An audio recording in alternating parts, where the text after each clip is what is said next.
ओम श्री परमात्मने नमः। ओम नमो भगवते वासुदेवाय।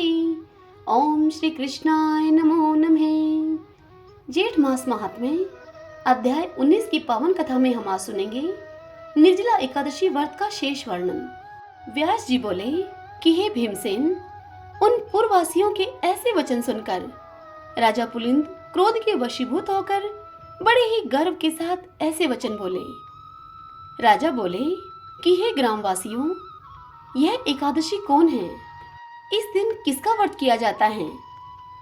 अरे मूढ़, निष्फल बातें क्यों बनाता है? तू अपने घर कुशलता से चला जा, नहीं तो मेरे यह परम दारुण दूत तुझको मारेंगे।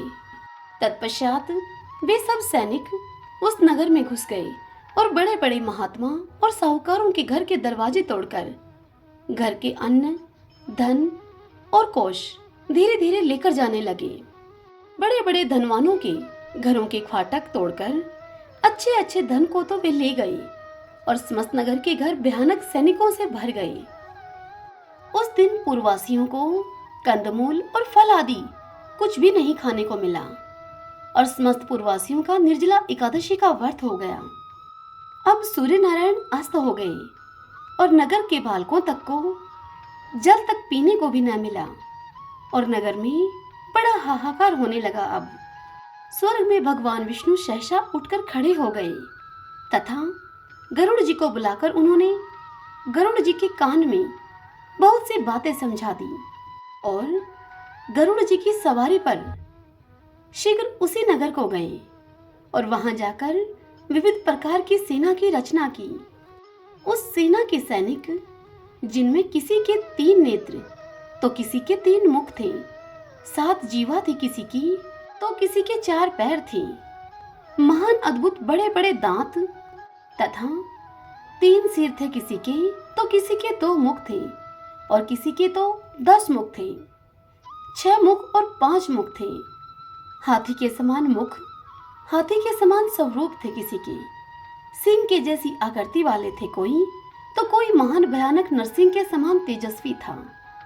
सिंदूर से पुंजित मुख था, महिषासुर के समान प्रभायुक्त, उदर, केश, दिगंबर, नरमुंडधारी, आंतों की माला से युक्त, व्याघ्र चर्मधारी।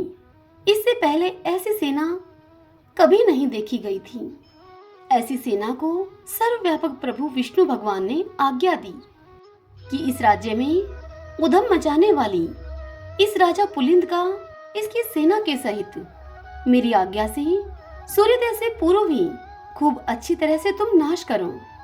भगवान विष्णु की आज्ञा को सुनकर सिरोधार्य करके वह भगवान विष्णु के सैनिक दल शत्रु सैनिकों में घुस गए और उन पर शस्त्र प्रहार और वध करने लगे उनका, जिससे कि बड़ा ही कोलाहल मच गया। और इस प्रकार कुछ खड़ग से और कुछ खटवांग से युद्ध किए गए और कुछ दांतों से काटे गए तथा अगर को कुछ लोग भक्षण कर गए और वीर लोग भाग रहे थे, तब उनको पैरों से पकड़कर नीचे गिरा दिया गया।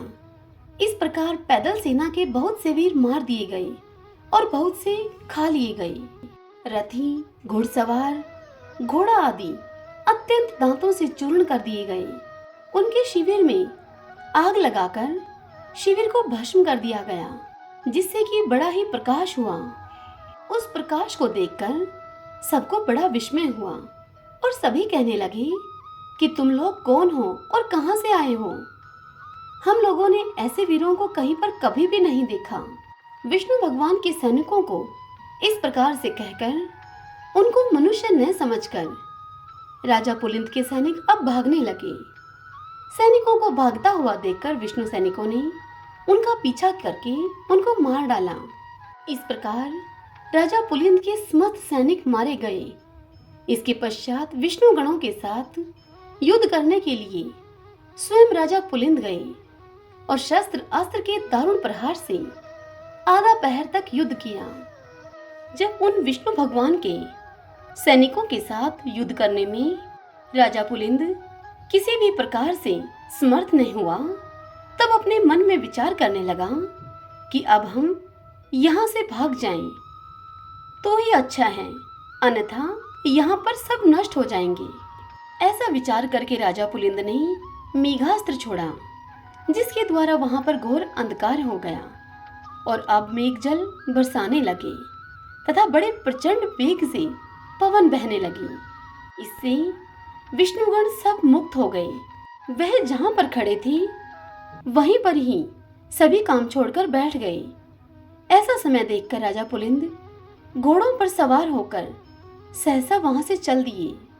जो सैनिक विष्णु भगवान की सेना से मारे जाने के लिए बच गए थे, वह भी राजा के साथ जाने के लिए वहां से चल दिए। भक्त वत्सल विष्णु भगवान अपने भक्तों का कार्य करके अपने लोक में चले गए। जब अगले दिन प्रातःकाल हुआ तो प्रातःकाल होने पर नगरवासी अत्यंत आश्चर्य करने लगे और वहां पर शत्रु सेना को न देखकर अंत में पारणा के समय उन्होंने यह निश्चय किया कि यह तो सब स्वप्न मात्र था, और यह सोचकर उन्होंने भगवत प्रिय स्नान आदि कर्म किए। इति श्री ज्येष्ठ मास महात्म्ये निर्जला एकादशी व्रत वर्णनम 19वां अध्याय संपूर्ण। आज की यह कथा यहीं समाप्त हुई। इससे आगे की कथा कल हम अगले अध्याय में सुनेंगे।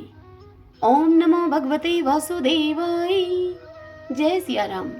आइए अब हम आज की राम कथा सुनते हैं।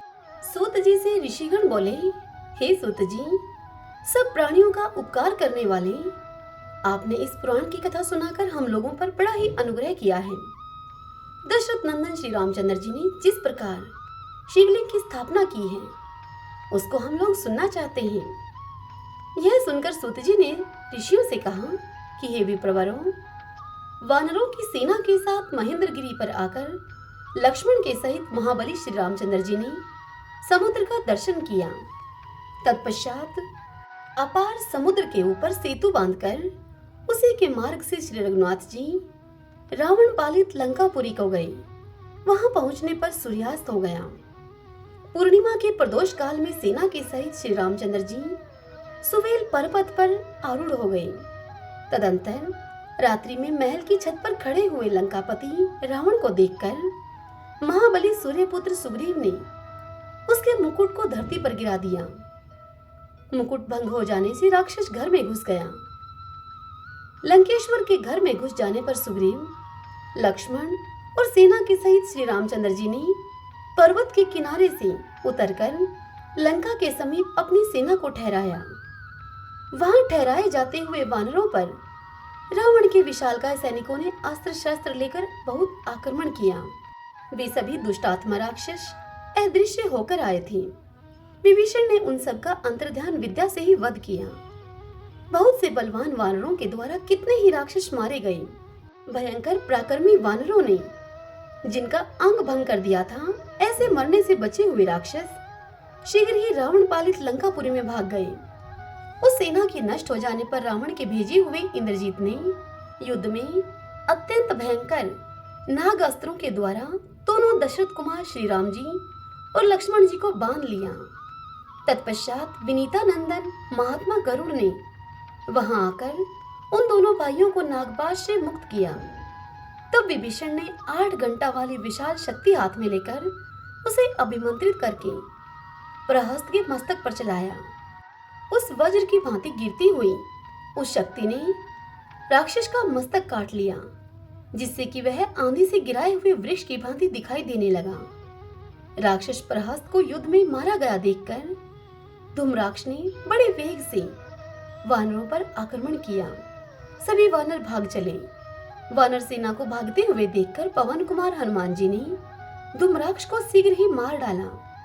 धूम्राक्ष को मारा गया देखकर मरने से बचे हुए निशाचरों ने सब समाचार राजा रावण को जाकर बताया। तब रावण ने कुंभकर्ण को सोते से जगाया और उसे युद्ध करने के लिए भेजा। युद्ध में आए हुए कुंभकर्ण को लक्ष्मण जी ने कुपित होकर ब्रह्मास्त्र से मारा, जिससे कि वह अब प्राणहीन होकर धरती पर गिर पड़ा। तब वहां दूषण नामक राक्षस के 2 छोटे भाई वज्रवेग और प्रमाथि, यह दोनों आए, जो कि युद्ध में रावण के समान ही बली थे। वह आए और हनुमान जी एवं अंगद के हाथों से वह मारे गए। विश्वकर्मा के पुत्र नल ने वज्रदृष्ट को तथा कुमुद नामक श्रेष्ठ वानर ने एकंपन को मारा। लक्ष्मण जी ने अतिकाय और त्रिशिरा का वध किया। सुग्रीव ने देवांतक तथा नरांतक को मौत की घाट उतार दिया। हनुमान जी ने कुंभकर्ण के दोनों पुत्रों को मार डाला। विभीषण ने खर के पुत्र मकराक्ष का वध किया। तदंतर रावण ने इंद्रजीत को युद्ध के लिए भेजा। इंद्रजीत ने दोनों भाई राम और लक्ष्मण को मोहित किया। इतने में ही अंगद ने उसके रथ के घोड़ों को मार डाला। वाहन शून्य हो जाने पर वह आकाश में स्थित हो गया। उसके प्रहार से घायल हुए कुमुद, अंगद, सुग्रीव, नल और जाम्बवान आदि इनके साथ प्राय सभी वानर धरती पर गिर पड़े। इस प्रकार सेना के सहित श्री राम और लक्ष्मण जी को युद्ध में घायल करके महाबली मेघनाथ आकाश में अदृश्य हो गया। तब विभीषण ने इक्ष्वाकु कुलभूषण श्री रामचंद्र जी से बारंबार प्रणाम करके उनके समक्ष हाथ जोड़कर कहा कि हे प्रभु, कुबेर की आज्ञा से एक गुहक आपकी सेवा में यह दिव्य जल लेकर उपस्थित हुआ है। हे महाराज, इसे कुबेर अंतर्ध्यान विद्या से अदृश्य हुए प्राणियों को देखने के लिए आपको अर्पित कर रहे हैं। इसको आंखों में लगा लेने से आप आकाश में अदृश्य हुए प्राणियों को भी देख सकेंगे, और जिसके लिए आप यह जल देंगे वह भी उन प्राणियों को देख सकेगा। बहुत अच्छा कहकर श्री रामचंद्र जी ने आदर पूर्वक उस जल को ग्रहण किया और उससे अपने नेत्रों को धोया। तत्पश्चात महाबली लक्ष्मण, सुग्रीव, जाम्बवान, हनुमान, अंगद, महेंद्र, द्विविद, नील तथा अन्य जो वानर थे उन सभी ने श्री रामचंद्र जी के दिए हुए जल से अपने अपने नेत्रों को धोया। तब उन्होंने आकाश में छिपे हुए वीरवर मेघनाथ को देखा। दृष्टि पड़ जाने पर सुमित्रानंदन लक्ष्मण ने उस पर आक्रमण किया। तब लक्ष्मण और मेघनाथ में अत्यंत विचित्र और आश्चर्यजनक युद्ध हुआ। तीसरे दिन बड़े प्रयास से महाबली लक्ष्मण के द्वारा मेघनाथ युद्ध में मारा गया। अपने प्रिय पुत्र के मारे जाने पर रावण को बड़ा ही क्रोध हुआ। वह बहुत ही बड़ी सेना लेकर रथ पर बैठकर नगर से बाहर निकला। तब इंद्र सारथी मातली हरे घोड़े जुते हुए सूर्य के समान तेजस्वी रथ के साथ श्री रामचंद्र जी की सेवा में उपस्थित हुए। धर्मात्माओं में श्रेष्ठ श्री रामचंद्र जी ने इंद्र के भेजे हुए उस रथ पर सवार होकर युद्ध में ब्रह्मास्त्र का प्रयोग करके राक्षस राज रावण के सभी मस्तक काट डाले। रावण के मारे जाने पर देवताओं और ऋषियों ने श्री रामचंद्र जी को ढेरों आशीर्वाद देकर उनकी जय जयकार की। तदंतर अत्यंत संतुष्ट होकर भगवान का सत्वन किया। सिद्धों और विद्याधरों ने कमल नयन श्री रामचंद्र जी पर फूलों की वर्षा की। तब श्री रामचंद्र जी उन देवताओं, वानर सैनिकों और सीता तथा लक्ष्मण के साथ लंका में विभीषण को राजा के पद पर अभिषिक्त करके पुष्पक विमान पर आरूढ़ होकर गंधमादन पर्वत पर आए। गंधमादन पर्वत पर विदेह नंदिनी सीता जी की अग्नि परीक्षा के द्वारा शुद्धि की गई। तदंतर दंडकारण्य में निवास करने वाले मुनि अगस्त्य जी को आगे करके कमल नयन जानकी वल्लभ श्री रामचंद्र जी का दर्शन करने के लिए आए और उनकी स्तुति करने लगे। मुनि बोले, संपूर्ण लोकों पर अनुग्रह करने वाले आप भगवान श्री रामचंद्र जी को नमस्कार है। आपने इस संसार को रावण से शून्य करने के लिए अवतार लिया है। आपको नमस्कार है। ताड़का का संहार और विश्वामित्र जी के यज्ञ की रक्षा करने वाले आपको नमस्कार है। मारीच को जीतने वाले, सुबाहु का प्राण हरण करने वाले श्री राम, आपको नमस्कार है। आपके चरणारविंदों की धूलि अहल्या को मुक्ति देने वाली है। आपने भगवान शंकर के धनुष को लीला पूर्वक भंग किया है। आपको नमस्कार है। मिथिलेश कुमारी सीता के पाणी ग्रहण संबंधी उत्सव से सुशोभित होने वाले आपको नमस्कार है। रेणुका नंदन परशुराम जी को पराजित करने वाले आपको नमस्कार है। केकई के दोनों वरदानों से विवश हुए पिता के वचन को सत्य करने के लिए सीता और लक्ष्मण जी के साथ वन की यात्रा करने वाले आपको नमस्कार है। भरत की प्रार्थना पर उन्हें अपने चरणों की युगल पादुका समर्पित करने वाले आपको नमस्कार है। शरभंग मुनि को अपने परम धाम की प्राप्ति कराने वाले आपको नमस्कार है। विराट राक्षस का संहार करने वाले और गृधराज जटायु को अपना सखा बनाने वाले आपको नमस्कार है। माया से मृग का रूप धारण करके आए हुए महाक्रूर मारीच के शरीर को अपने बाणों से विदीर्ण करने वाले आपको नमस्कार है। रावण से हारी गई सीता को छुड़ाने के लिए जिन्होंने युद्ध में अपने शरीर का त्याग कर दिया, उन जटायु को अपने हाथ से दाह संस्कार करके कवल्य मोक्ष प्रदान करने वाले आपको नमस्कार है। कबंध का संहार करने वाले आपको नमस्कार है। शबरी ने आपके चरणारविंदों का पूजन किया है। आपने सुग्रीव के साथ मैत्री जोड़ी है तथा बाली नामक वानर का वध किया है। आपको नमस्कार है। वरुणालय समुद्र में सेतु निर्माण करने वाले आपको नमस्कार है। समस्त राक्षसों का संहार और रावण का प्राण हरण करने वाले आपको नमस्कार है। आपके चरणारविंद संसार सागर से पार उतारने के लिए जहाज है। आपको नमस्कार है। भक्तों की पीड़ा दूर करने वाले सच्चिदानंद स्वरूप आप श्री रघुनाथ जी को नमस्कार है। जगत के अभ्युदय के कारणभूत आप श्री रामभद्र को नमस्कार है। राम आदि पवित्र नामों का जप करने वाले मनुष्यों के लिए पाप हर लेने वाले आपको नमस्कार है। आप सब लोगों की सृष्टि, पालन और संहार करने वाले हैं। आपको नमस्कार है। हे करुणा मूर्ति, आपको नमस्कार है। भक्तों की रक्षा के व्रत की दीक्षा लेने वाले हे प्रभु, आपको नमस्कार है। सीता सहित आपको नमस्कार है। विभीषण को सुख देने वाले हे श्री राम, आपने लंकापति रावण का वध करके संपूर्ण जगत की रक्षा की है। आपको नमस्कार है। हे जगन्नाथ, हमारी आप रक्षा कीजिए, रक्षा कीजिए प्रभु। हे जानकी पते, हम सबका पालन कीजिए। इस प्रकार स्तुति करके सब मुनि चुप हो गए। सूत जी कहते हैं कि हे मुनियों, उन मुनियों के द्वारा किए हुए श्री रामचंद्र जी के इस स्तोत्र का जो भक्ति पूर्वक तीनों समय पाठ करता है, वह भोग और मोक्ष को प्राप्त करता है। इस स्तोत्र का पाठ करने से भूत वेताल भाग जाते हैं, रोग दूर होते हैं और पाप समूहों का नाश हो जाता है। तदंतर श्री रामचंद्र जी ने हाथ जोड़कर प्रणाम करके उन मुनियों से कहा कि हे मुनिवरों, जो सदा आत्म लाभ से ही संतुष्ट, संपूर्ण भूतों के सुहृदय, अहंकार शून्य, शांत और उद्रवृता अर्थात नैष्टिक ब्रह्मचारी हैं, उन साधु महात्माओं को मैं भक्ति युक्त चित्त से प्रणाम करता हूँ। मैं ब्राह्मणों का हितकारी ब्राह्मण देव हूँ, इसलिए सदा ब्राह्मणों का सेवन करता हूँ। इस समय आप लोगों से मैं कुछ पूछता हूँ, आप उसे विचार करके उत्तर दीजिए। हे ब्राह्मणों, रावण के वध से मुझे जो पाप लगा है उसका प्रायश्चित क्या है, यह मुझे बताइए। श्री रामचंद्र जी की इस बात को सुनकर मुनीश्वर बोले, सत्य की रक्षा का व्रत लेने वाले हे जगन्नाथ, आप समस्त संसार की रक्षा का भार वहन करने वाले हैं। संपूर्ण जगत के उपकार के लिए यहाँ शिव जी की आराधना कीजिए। आप गंधमादन पर्वत का यह शिखर अतिशय पुण्यमय तथा मोक्ष को देने वाला है। आप यहाँ पर लोक संग्रह के लिए शिवलिंग की प्रतिष्ठा कीजिए। इससे रावण के मारने से होने वाला दोष भी दूर हो जाएगा। हे प्रभु, गंधमादन पर्वत पर आपके द्वारा जिस शिवलिंग की स्थापना होगी, उसका दर्शन मनुष्यों को काशी विश्वनाथ के दर्शन से कोटि गुना अधिक फल देने वाला होगा। साथ ही वह शिवलिंग संसार में आपके ही नाम से ख्याति लाभ करेगा। इसलिए हे रघुनाथ जी, आप शिवलिंग स्थापना के कार्य में विलंब न करें।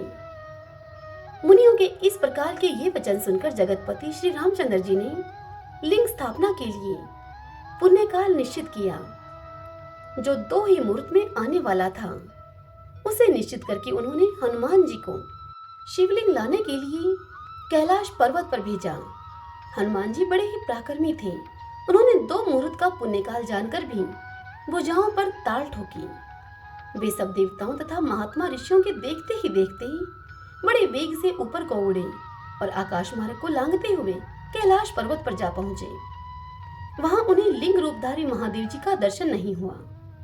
तब उन्होंने महादेव जी को प्रसन्न किया और उनकी कृपा से शिवलिंग को प्राप्त किया। इतने में ही वहां तत्वदर्शी मुनियों ने जब यह देखा कि हनुमान जी अभी तक नहीं आए तथा स्थापना का मुहूर्त अब बीतना ही चाहता है, तब उन्होंने परम बुद्धिमान श्री रामचंद्र जी से कहा कि हे महाभाव श्री रामचंद्र जी, अब तो पुण्यकाल बीत रहा है, अतः जानकी जी ने जो लीला पूर्वक बालू के शिवलिंग को बनाया है उसी को इस समय स्थापित कर दीजिए। यह सुनकर श्री रघुनाथ जी ने शीघ्रता पूर्वक श्री जानकी जी तथा मुनियों के सहित मंगलाचार आरंभ किया और ज्येष्ठ माह के शुक्ल पक्ष की दशमी तिथि को बुधवार और हस्त नक्षत्र के योग में गदकरण आनंद और व्यतिपात योग, कन्या राशि के चंद्रमा तथा वृष राशि के सूर्य में परम पुण्य में उपयुक्त 10 योगों की उपस्थिति में गंधमादन पर्वत पर सेतु की सीमा में लिंग रूपधारी भगवान शिव की स्थापना की। उस समय लिंग में पार्वती के सहित भगवान शंकर प्रत्यक्ष प्रकट हो गए थे। उनके ललाट पर चंद्रमा की कला और साक्षात गंगा शोभा पा रही थी। भगवान शाम शिव ने सब लोगों को शरण देने वाले महात्मा श्री रघुनाथ जी को इस प्रकार वरदान दिया। वह बोले, हे राघवेंद्र, आपके द्वारा यहाँ स्थापित किए गए शिवलिंग का जो दर्शन करेंगे, यदि वह मनुष्य महापातकों से युक्त होंगे तो भी उनके पापों का समस्त नाश हो जाएगा। जैसे धनुषकोटि में गोता लगाने से सारे पाप नष्ट हो जाते हैं, ठीक उसी प्रकार इस रामेश्वर लिंग के दर्शन से महापातक भी नष्ट हो जाएंगे। तत्पश्चात श्री रामचंद्र जी ने भगवान रामेश्वर के सामने नंदीकेश्वर को स्थापित किया और अपने धनुष की कोटि से रामेश्वर शिव के अभिषेक के लिए धरती फोड़कर एक कूप तैयार किया। फिर उससे जल लेकर भगवान शंकर को स्नान कराया। वही पुण्यमय तीर्थ कोटि तीर्थ के नाम से विख्यात हुआ। हे मुनिवरों, कोटि तीर्थ की महिमा का वर्णन पहले किया जा चुका है। इस प्रकार अनायास ही सब कर्म करने वाले श्री रामचंद्र जी के द्वारा उस शिवलिंग की प्रतिष्ठा हो जाने पर पवन पुत्र हनुमान जी एक उत्तम शिवलिंग लेकर आ पहुंचे। आकर उन्होंने दशरथ नंदन वीरवर श्री रामचंद्र जी को प्रणाम किया। फिर कर्मशः सीता, लक्ष्मण तथा सुग्रीव को भी मस्तक झुकाया। हनुमान जी ने देखा कि श्री रघुनाथ जी सीता की बनाए हुए बालुकामय शिवलिंग का मुनियों के साथ पूजन कर रहे हैं। तो वे खीन होकर बोले कि भगवान, कैलाश पहुंचने पर वहां मुझे भगवान शंकर का दर्शन नहीं हुआ।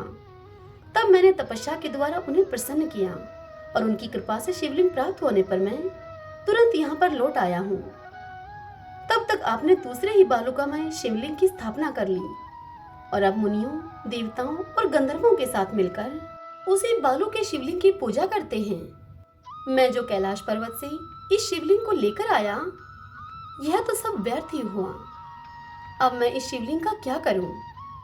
यह सुनकर श्री रामचंद्र जी हनुमान जी से बोले कि हे कपे, इस संसार में जो जन्म ले चुके हैं, जो जन्म लेने वाले हैं और जो मर चुके हैं, उन सबके तथा अपने और प्राय सब कार्यों को मैं भली भांति जानता हूँ। प्रत्येक जीव अपने कर्म के अनुसार अकेला ही जन्म लेता और अकेला ही मरता है। अपने कर्मों के अनुसार नरक में भी वह अकेला ही जाता है। हे वानर श्रेष्ठ, तत्व ज्ञान में बाधा उपस्थित करने वाले इस शोक को अपने मन में क्यों स्थान देते हो? तत्व ज्ञान में ही सदा स्थित रहो। यह आत्मा स्वयं प्रकाश है। तुम सदा आत्मा के इसी स्वरूप का चिंतन करो। देह आदि में ममता त्याग दो। सदा धर्म का आश्रय लो। साधु पुरुषों का सेवन करो। संपूर्ण इंद्रियों का दमन करो। दूसरों के दोष की चर्चा से दूर रहो एवं शिव तथा विष्णु आदि देवताओं की सदा पूजा करो। सर्वदा सत्य बोलो। शोक छोड़कर आत्मा और परमात्मा की एकता का अनुभव करो। इस संसार में ब्रह्म भी यथार्थ की भांति सा प्रतीत होता है। कहीं शोभन में अशोभन का भ्रम होता है तो कहीं अशोभन में शोभन का। यह सब मोह के वैभव से ही होता है। भ्रांत मनुष्यों का विभिन्न विषयों में राग हो जाता है। राग और द्वेष के बल से बंधकर वे धर्म और अधर्म के वशीभूत होते हैं तथा उन्हीं के अनुसार देव, तिर्यक, मनुष्य आदि योनियों में तथा नरकों में वह पड़े रहते हैं। चंदन, अगर और कपूर आदि पदार्थ अत्यंत शोभन है, परंतु जिसके स्पर्श से ये भी मलरूप हो जाते हैं, वह शरीर सुख स्वरूप कैसे माना जा सकता है? जिसके संपर्क से अत्यंत सुंदर भक्ष्य भोजन आदि सब उत्तम पदार्थ विष्टा रूप में बदल जाते हैं, वह शरीर सुखरूप कैसे हो सकता है? जिसके संग से सुगंधित एवं शीतल जल मूत्र रूप हो जाता है, उस शरीर को शोभन कैसे कहा जा सकता है? हे कपे, तुम ही बताओ।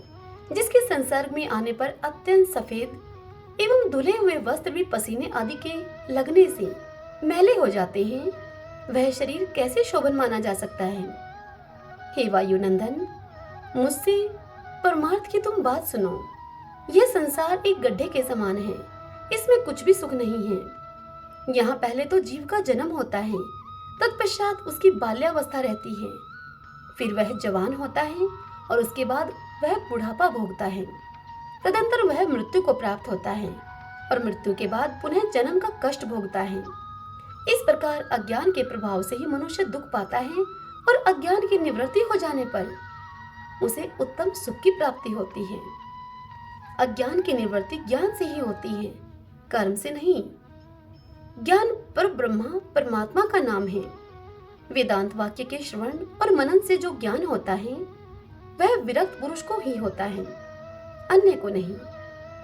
श्रेष्ठ अधिकारी को गुरुदेव की कृपा से भी ज्ञान हो जाता है, यह सत्य है। मनुष्य के हृदयों में जो कामनाएं हैं वे सब की सब जब छूट जाती हैं, तब वह जीवन मुक्त होकर इसी जीवन में पर ब्रह्मा का साक्षात्कार लेता है।